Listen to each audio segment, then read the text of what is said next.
Mark Rogers TV with you, talking Big Ten recruiting. We've got Scott Logan on the line from On the Banks to talk some Rutgers football from SB Nation. Scott, thanks so much for joining us for a first time. Yeah, thank you for having me, Mark. I really appreciate being here. So let's dive into the situation. Kyle Flood had a couple successful seasons, several actually, in postseason play. Rutgers a mainstay for several seasons. Obviously, a poor conclusion to his stay. You bring in Chris Ash. He's got to wipe the slate clean and bring some respectability and integrity back to the program in terms of an image. Your thoughts about the way Ash approached recruiting versus what Flood did and that transition? Well, I don't think that the story's been fully written on Ash as a recruiter yet. He joined, I believe it was December, had to put a whole staff together, and then had to deal with the dead period up until about 2 weeks before National Signing Day. During that time, he lost a lot of commits that flipped to other schools, followed some of the coaches that went to Boston College and Temple. So a lot of people came down a little harshly on Ash for this recruiting class. It's not a terribly flashy one, mostly made up of 3 stars. But to say he's not a good recruiter, I think is a little premature. Definitely the 2017 class will be a much more demonstrative look at how he can recruit with a full year on his plate. But I think he brought in some decent talent and some guys that fit the new system. So there's some guys here to be excited about, and we'll see what happens come spring and fall. All right, Scott, great segue. Guys to be excited about. Who are those guys at the top of the list that most Rutgers fans are looking to make an impact? Well, the biggest name right off the bat is the new quarterback, Tylen Oden. I believe he's from down south somewhere. I want to say Tennessee, but I could be off. Former Louisville commit, decommitted, flipped to Rutgers. Big guy, I believe he's 6'5", good arm, great legs. He's a dual threat quarterback, basically by the books. And that's exactly what Rutgers is going to need in the new spread offense that Drew Maringer's bringing in, the new offensive coordinator. Just because there's really nobody like him on the current roster since Flood generally ran the pro-style offense.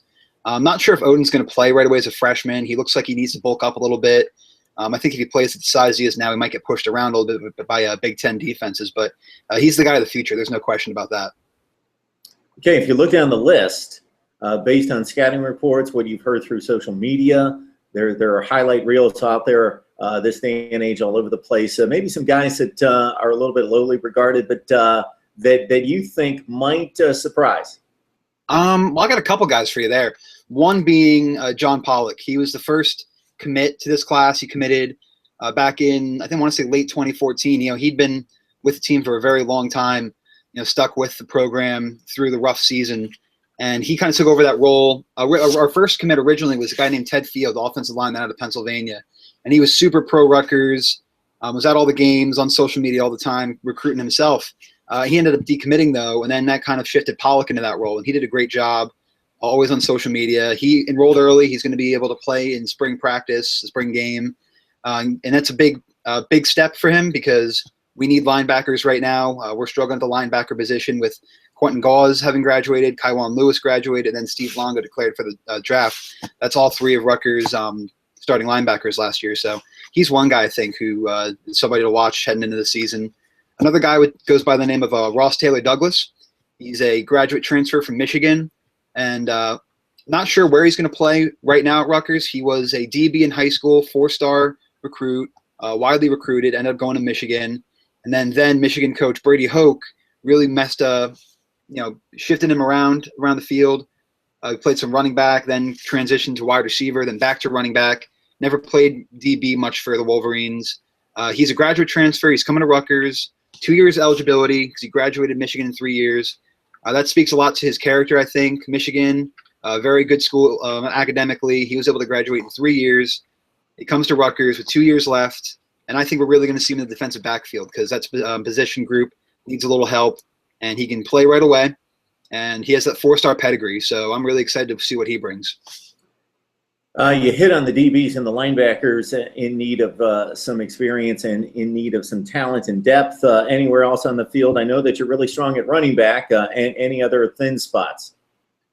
Thin spots? Nowhere we're super thin. I'd say there's some question marks surrounding wide receiver just because our top receiver, Leonte Carew, just graduated. He's going to the NFL.